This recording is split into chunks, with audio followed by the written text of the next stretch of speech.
The latter rain is falling now.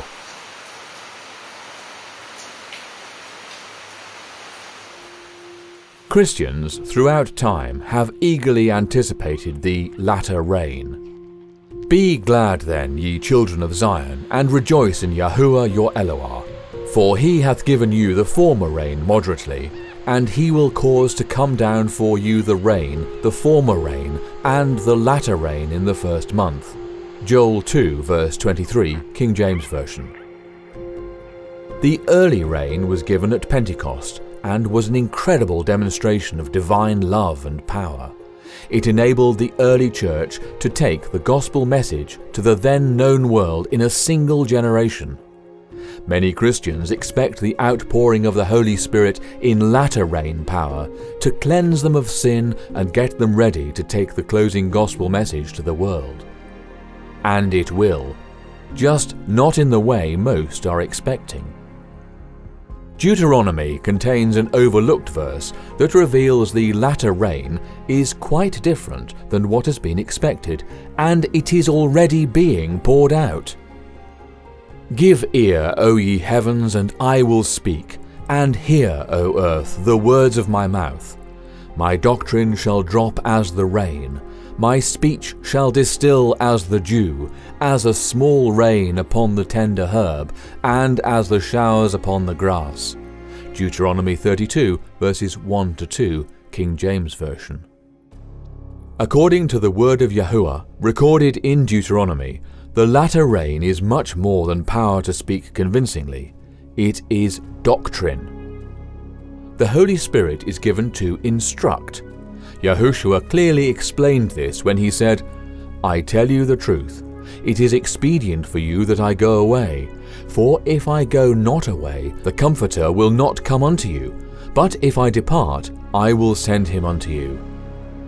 And when he is come, he will reprove the world of sin, and of righteousness, and of judgment. I have yet many things to say unto you, but ye cannot bear them now. Howbeit, when he, the Spirit of truth, is come, he will guide you into all truth. And he will show you things to come. John 16, verses 7-8, and 12-13, King James Version. The Holy Spirit is poured out in latter rain power to educate the humble learner in the truths of heaven. The latter rain, then, is new light. In order for the soul to be purified of sin, in order for the remnant to take the last invitation of mercy to the world, in order for any to be ready to meet Yahushua when he comes, more truth is needed. Yahuwah knows this. He has lovingly provided the latter rain to teach the final generation what they need to know in order to get ready for heaven. Truths buried under layers of ignorance, superstition, and man-made traditions are restored under the life-giving showers of the latter rain. And this is already happening. The Father never disappoints his children when they hunger and thirst for rays of divine light. Infinite love withholds no truth that will strengthen and equip the soul on its earthly journey. Yahushua declared, Blessed are they which do hunger and thirst after righteousness, for they shall be filled. Matthew 5, verse 6, King James Version. Yahuwah rewards those who diligently seek for greater light. Those who value and follow truth regardless of the cost reap rich spiritual rewards. Yahuwah deepens their love for truth with new rays of light from his throne of grace. Such marvelous spiritual gifts, however, bring with them tremendous spiritual responsibility. It is the individual's duty to share with others what has been learned. It is also his privilege to continue to study out still more truth. Those who cling to old customs and hoary errors have lost sight of the fact that light is ever increasing upon the path of all who follow Yahushua. Truth is constantly unfolding to the people of Yah. We must be continually advancing if we are to follow our leader. It is when we walk in the light that shines upon us, obeying the truth that is open to our understanding, that we receive greater light. We cannot be excusable in accepting only the light which our fathers had 100 years ago. If our God-fearing fathers had seen what we see and heard what we hear, they would have accepted the light and walked in it. If we desire to imitate their faithfulness, we must receive the truths open to us, as they received those presented to them. We must do as they would have done had they lived in our day. Ellen G. White, Historical Sketches, page 197. For far too long, the Christian churches have been content with the light they inherited from earlier generations. The Roman Catholic Church is the oldest of the organized denominations. She boasts of her ancient traditions and bases many of her doctrines on nothing other than the teachings of the Church Fathers.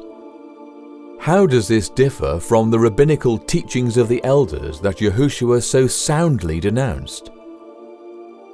The denominations that arose out of the Protestant Reformation embraced the precious rays of heavenly light given the Reformers. However, the second and third generations of Protestants were content with the light gained by their parents and grandparents. They did not continue to seek more truth. Likewise, the various post-Protestant Reformation denominations that arose in the 19th century progressed beyond what the Protestant Reformers accepted as truth. The Seventh-day Baptists accepted the Seventh-day Sabbath and shared it with the Seventh-day Adventists. The Mormons embraced healthful living. The Jehovah's Witnesses sought for Yahuwah's true name and rejected all the pagan holidays. The Seventh-day Adventists studied out the vast truths of the sanctuary and the lessons it has to teach about the plan of salvation. But every single one of these denominations has repeated the mistakes of the past, and they too have stalled. They have not continued to advance in the light. Various independent ministries have been raised up to spread truth in the wake of the Church's failures to do so. These ministries have faithfully shared the light given them, but almost without exception, they have chosen to cling to their one ray of light. They have refused to follow on and study out still more truth. Worse, like the various denominations before them, most independent ministries have taught their followers to reject any light beyond what was entrusted to them. This is an incredible tragedy because advancing in the light is a prerequisite for receiving the latter rain. Only those who are living up to the light they have will receive greater light. Unless we are daily advancing in the exemplification of the active Christian virtues, we shall not recognize the manifestations of the Holy Spirit in the latter rain. It may be falling on hearts all around us, but we shall not discern or receive it. E. G. White, Testimonies to Ministers, page 507. Religious leaders are well aware that new light often contradicts some established doctrine of the organization that pays their salary. It is in their best interests to reject all new light, so they do. When new church members go to their pastors asking if a new concept is true, these compromised leaders denounce it as error. They warn that it is sent from Satan to lead them astray. Why are these people asking man and not Yahuwah? The Father has graciously invited all to come to Him for wisdom. If any of you lack wisdom, let him ask of Yah, that giveth to all men liberally, and upbraideth not, and it shall be given him. James 1 verse 5, King James Version. To receive new and deeper light, each truth seeker must lay aside human authorities and every preconceived assumption, and be willing to obey new truths. Lay at the door of investigation your preconceived opinions and your hereditary and cultivated ideas. You will never reach the truth if you search the scriptures to vindicate your own ideas. Leave these at the door, and, with a contrite heart, go in to hear what Yahuwah has to say. Do not carry your creed to the Bible and read the Word in the light of your former opinions.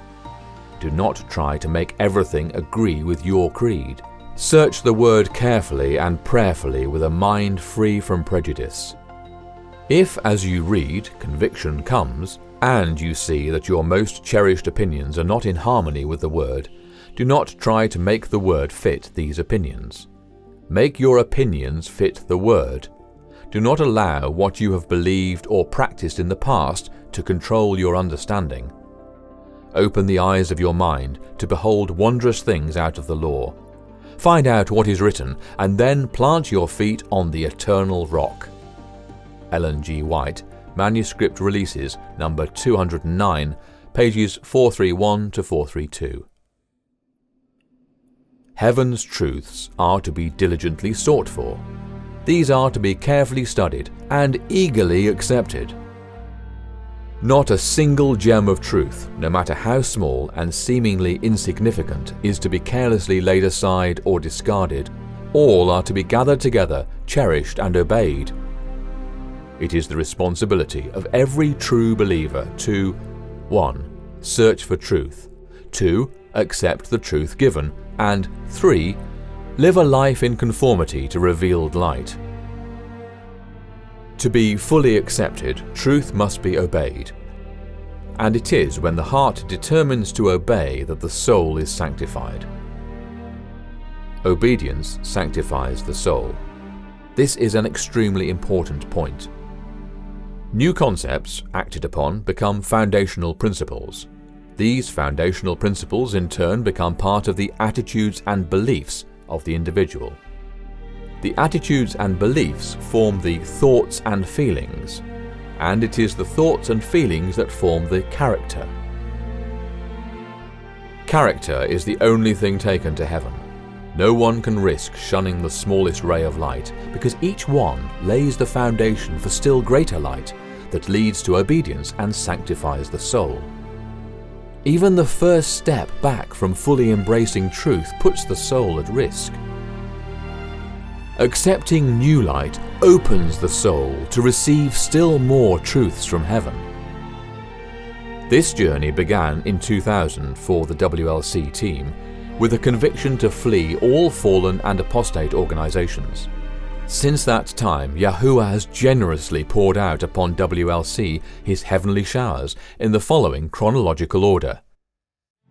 Year 2002, the urgent necessity to leave the cities. Year 2005, rejection of the Roman Catholic Trinity doctrine. Year 2006, the true interpretation of the 7 kings of Revelation 17 and their timeline.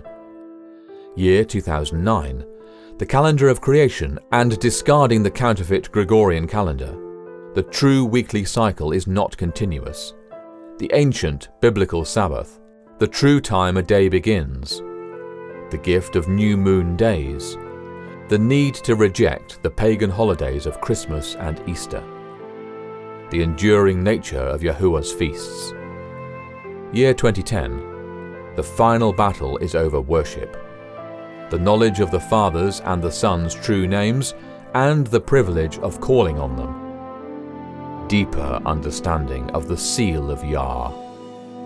Clearer comprehension of the mark of the beast. Year 2011. The complete fulfillment of the 7 trumpets of Revelation is future and not past. The biblical count to the Feast of Pentecost. Year 2012. The biblical beginning of the year.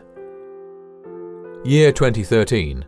Greater light and deepening abhorrence of the role Jesuits have played in fighting against truth since their establishment in 1540. True identity of the Antichrist and presence in the world today. Year 2015. Understanding the freedom Yahuwah gave on the subject of baptism, as inspired by the experience of the Anabaptists. Year 2016. The true shape and position of the earth. True interpretation of Daniel 11 and 12 and the imminence of the close of probation. Understanding the connection between the King of the North and 7 kings of Revelation 17. Understanding Genesis 6 verses 1 to 4 and the subject of Nephilim as it vindicates Yahuwah's unfailing love. Knowledge of Israel today and its deceptive status.